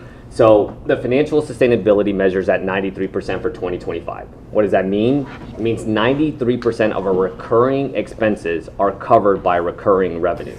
Therefore, doing the math, 100 minus 93, 7% of our revenue is one time for this current year, which includes ESSER, which is about $20 million, KIPP Texas Future Fund, and contingency utilization. So we'll still meet our debt service coverage ratio target by 1.2. How we're going to do it is that we're going to be using one-time revenue to support our income statement. So the $33 million deficit, that 7% generally equates to about $33 million, was shown to the board during the May 2024 board meeting. Our goal is to close that gap. So increasing our financial sustainability measure in 2026 to 97%, and then in 2027, getting to 100%. We've aligned with the finance work group that we're trying to take a step towards this each year because we don't want to create a fiscal cliff for the organization. And we have KIPP Texas Future Fund, which we just had our KIPP Texas Future Fund board meeting last Friday, have done really well with basically our endowment and returned over $13 million of investment returns over the last year.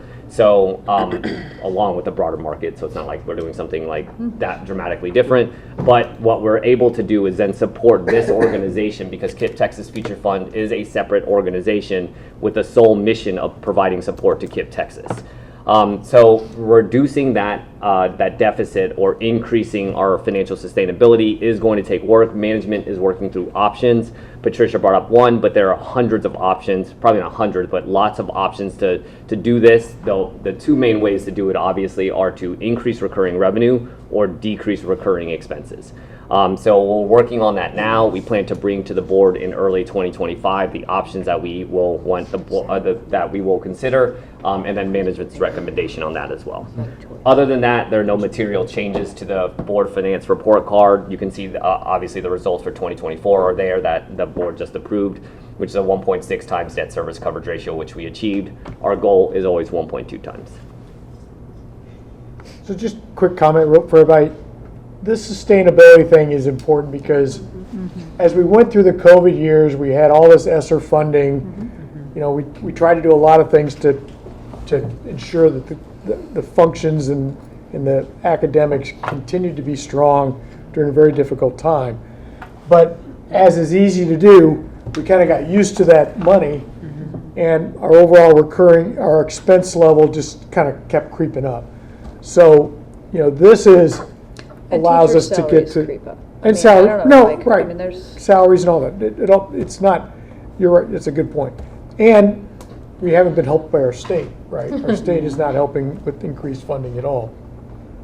We still need to make sure we are financially viable. Revenue and expenses are equal, and we can still use the future fund, which is a big area for special projects, for things that we need to step on to go. But right now, it's kind of helping us cover the deficit, and that's not really a good use of that fund. We want to use it for important initiatives that Seba and team come up with. So we need to stay on this. Sun's committed, Seba's committed. I think it's an important new metric for us. Again, this is fiscal year 25. We have no concerns about hitting our debt service coverage ratio. We'll present the new EBITDA bridge in the February 2025 board meeting. We are seeing some probable favorability when it comes to revenue, though we're seeing some unbudgeted expenses. We're keeping track of those now, but not ready to show the board until the February 2025 board meeting. But to give everyone comfort, we have no concerns of being able to hit our debt service coverage ratio, just like in the past 6 years. From left to right, we just talked about the debt service coverage ratio. Seba alluded to the average budgeted enrollment. This is from, if you think about revenue, it's rate and quantity. Rate is the attendance rate. The quantity is number of students. This is the quantity portion. We are above our average budget enrollment if we compare it to last year, so that's a good thing. So the quantity is currently exceeding. If you're asking why we haven't not updated the EBITDA forecast currently, the EBITDA bridge, is because any increases in revenue are basically going to offset the need from KIPP Texas Future Fund. If our recurring revenues and recurring expenses were equal and then we had some additional money, then we go back to our management team and say, hey, how would you like to spend this money?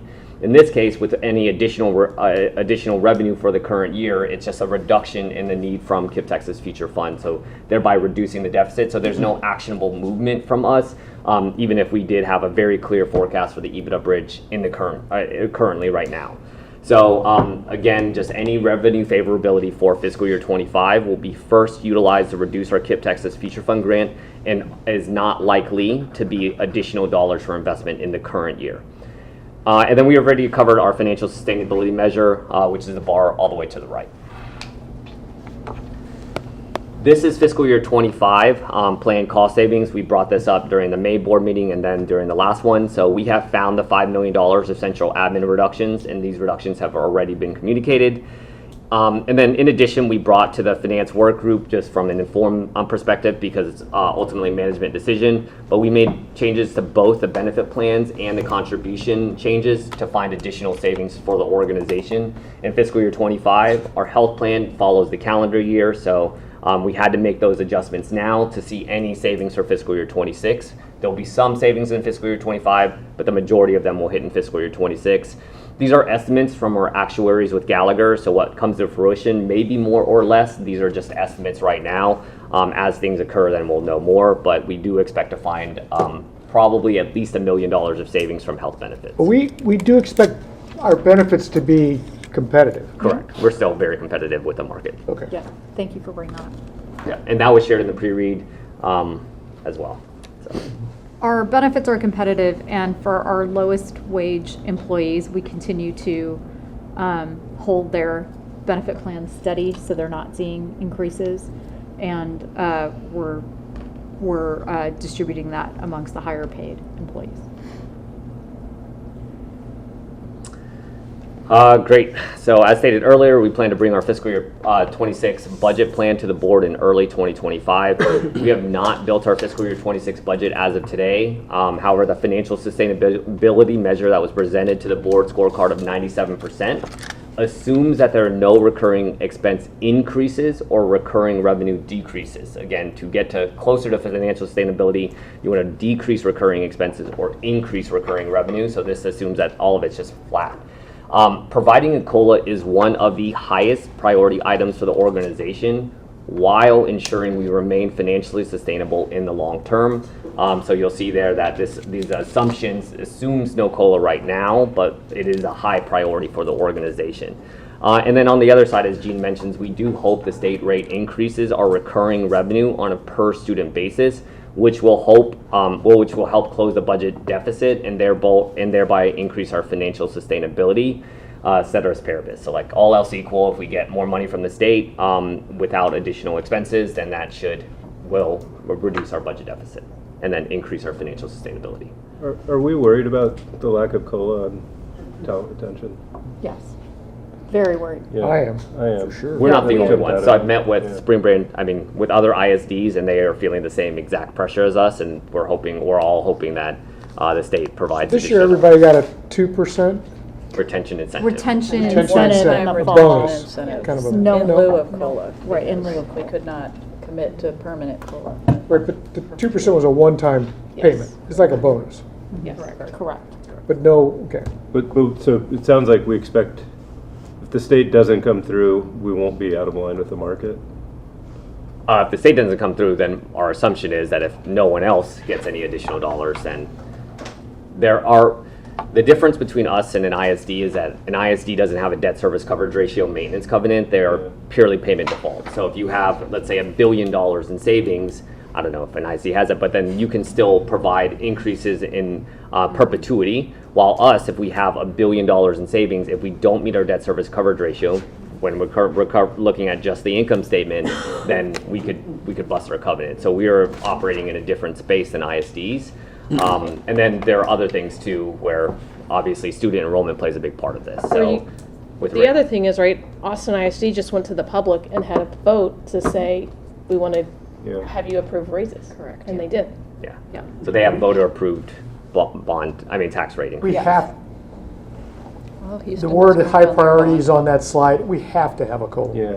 We're going to have, if we don't get any kind of help revenue side, it's going to get ugly. But the people that are with the organization have to have a merit increase. It's because otherwise it just starts going the wrong way quickly. So it's going to be ugly though. I mean, it's going to be Those trade-offs will have to happen within the organization. big trade-offs. How are we doing it with the transformation district though? Because they're like is that this different structure? Yes, we have put in place strategic staffing resources to boost school leader pay of transformation schools in over a 3-year period for them to, with the caveat that they need to achieve at least a letter grade of improvement on accountability So it's every year. like a merit-based bonus, incremental.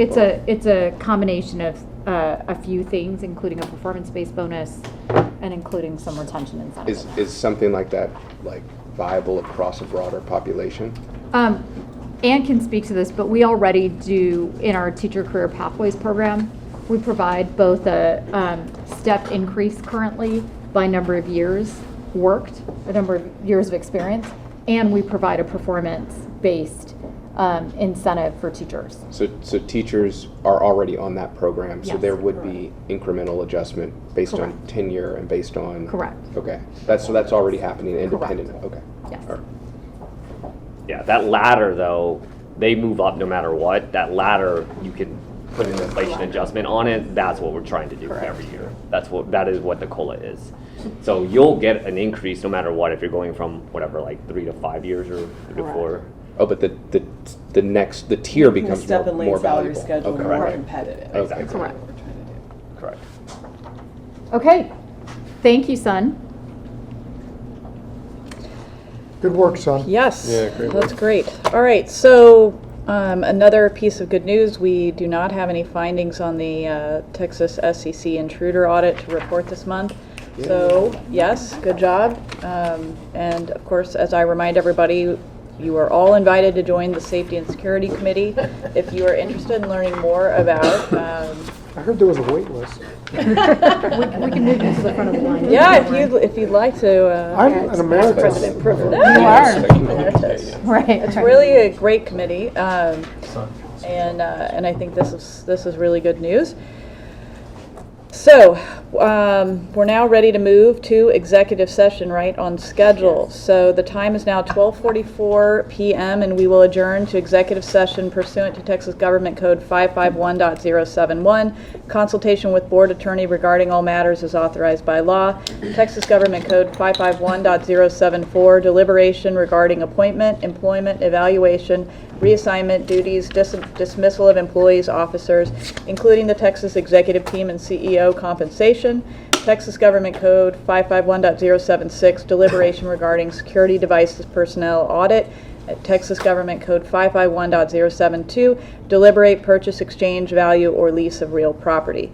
We will return to the open session at the conclusion of the executive session. Welcome back. We're now in open session. The time is 2:40 p.m. and the video's on and we are recording. Yes. We're now ready to consider the consent agenda as sent in the board packet. Are there any items a board member wishes to remove from the consent agenda? Items that are removed can be voted on and discussed separately. Nope. Okay, so no items are going to be removed. Do I have a motion to approve the consent agenda? So moved. Ethan, thank you. Do I have a second? Second. Thank you, Lauren. All right, any discussion? All right.